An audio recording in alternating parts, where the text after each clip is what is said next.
11 सितंबर 2001 को हुए हमलों के ठीक 15वें दिन यानी 26 सितंबर 2001 को अमेरिकी गुप्तचर संस्था सेंट्रल इंटेलिजेंस एजेंसी ने तालिबान विरोधी वॉरलॉर्ड्स के साथ मिलकर मुल्ला उमर हुकूमत को गिराने की गुप्त कार्रवाई शुरू कर दी थी।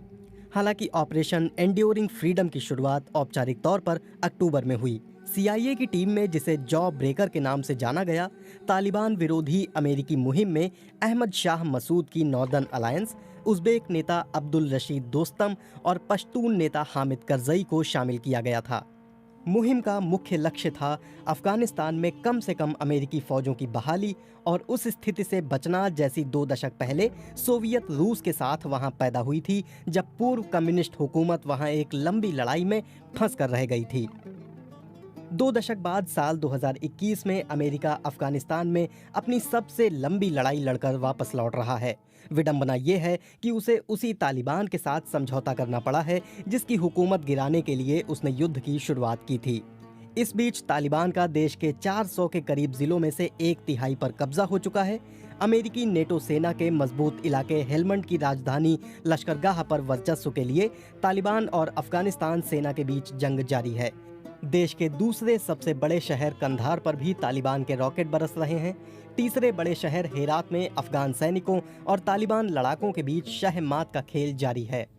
हालांकि अमेरिकी लड़ाकू विमानों ने सरकारी फौज की मदद के लिए कई जगहों पर तालिबान लड़ाकों पर बमबारी की है। जवाहरलाल नेहरू विश्वविद्यालय में अंतर्राष्ट्रीय मामलों के प्रोफेसर AK पाशा इसे विश्व के नेता के तौर पर अमेरिका की अपनी साख बचाए रखने से ज्यादा कुछ नहीं मानते हैं। प्रोफेसर AK पाशा कहते हैं, अमेरिका की तरफ से इस तरह के हमले जारी नहीं रहेंगे क्योंकि वो इस युद्ध में और ज्यादा पैसा और ज्यादा वक्त लगाने से किसी भी तरह बचेगा। पाशा इसके लिए कट इट्स लॉसेज मुहावरे का इस्तेमाल करते हैं। राष्ट्रपति अशरफ गनी ने तालिबान की मजबूत होती पकड़ के लिए अमेरिका को जिम्मेदार ठहराया है और कहा है कि उन्होंने पहले ही बाइडेन प्रशासन को आगाह किया था कि जल्दबाजी में लिए गए इस फैसले के गंभीर नतीजे सामने आएंगे। सोमवार को संसद में बोलते हुए उन्होंने कहा, वर्तमान स्थिति का कारण है कि ये फैसला जल्दी में लिया जाना। हेलमंद में सरकारी फौज का नेतृत्व कर रहे जनरल समी सादात ने BBC से कहा है कि तालिबान को दूसरे इस्लामी चरमपंथी समूहों से मदद मिल रही है, इसलिए तालिबान की जीत वैश्विक सुरक्षा के लिए गंभीर खतरा बनकर उभर सकती है। जनरल समी सादात ने कहा, इससे छोटे छोटे उग्रवादी समूहों को यूरोप और अमेरिका के शहरों में अपनी गतिविधि बढ़ाने के लिए उम्मीदें बढ़ेंगी, जिसका विश्व की सुरक्षा पर गंभीर असर पड़ेगा। ये लड़ाई अफगानिस्तान की नहीं है, ये लड़ाई स्वतंत्रता और अधिनायकवाद के बीच की है। अफगानिस्तान में अंतर्राष्ट्रीय कार्रवाई के 3 लक्ष्य थे।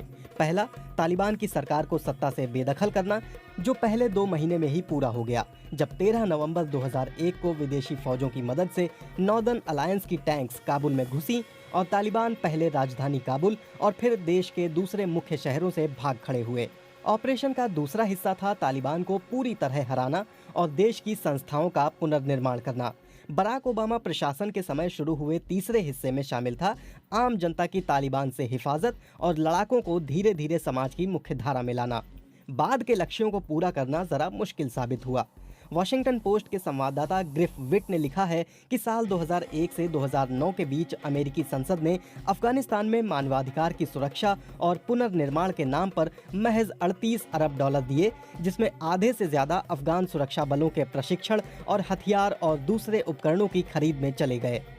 इस बात को लेकर भी भ्रांति रही कि शिक्षा, स्वास्थ्य, कृषि और विकास के दूसरे कामों पर खर्च की जिम्मेदारी किसकी होगी, सेना की या नागरिक सरकार की। AK पाशा कहते हैं कि अमेरिका तालिबान पर पूरी तरह लगाम लगाने में नाकाम रहा, जिसके नतीजे में उसे मध्य पूर्व के कतर और मध्य एशिया के चंद मुल्कों से समझौता करना पड़ा। अफगानिस्तान में अमेरिका की मौजूदगी में बनी सरकारों में फैले भ्रष्टाचार और कुप्रबंधन, विदेशी फौजों पर लगे मासूम अफगान नागरिकों को निशाना बनाने और इनके साथ कैद में बेहद बुरा बर्ताव करने के आरोप, इन वजहों से नागरिकों में 2000 के दशक के मध्य से ही मायूसी का माहौल तैयार होने लगा था। इसी बीच तालिबान ने फिर से जोर पकड़ना शुरू कर दिया। युद्ध नीति में भी बदलाव इसकी बड़ी वजह थी। विदेशी फौजों से सीधे लड़ने के बजाय आत्मघाती हमलों से आम नागरिकों और यहाँ तक कि अमेरिकी और विदेशी फौजों को भी वो निशाना बनाने लगे। इसी क्रम में भारतीय दूतावास पर साल 2008 में हुए हमले में 50 लोगों की मौत हो गई थी। वहीं अमेरिका को पाकिस्तान से भी मदद मिलनी कम हो गई। प्रोफेसर पाशा कहते हैं कि बीते चंद सालों में सऊदी अरब और संयुक्त अरब अमीरात ने पाकिस्तान से आर्थिक मामलों में जिस तरह की दूरी बनाई, उसकी वजह से पाकिस्तान की चीन पर निर्भरता बढ़ी। उसके बाद प्रधानमंत्री इमरान खान की हुकूमत ने अमेरिका को हवाई अड्डे मुहैया कराने से इनकार कर दिया।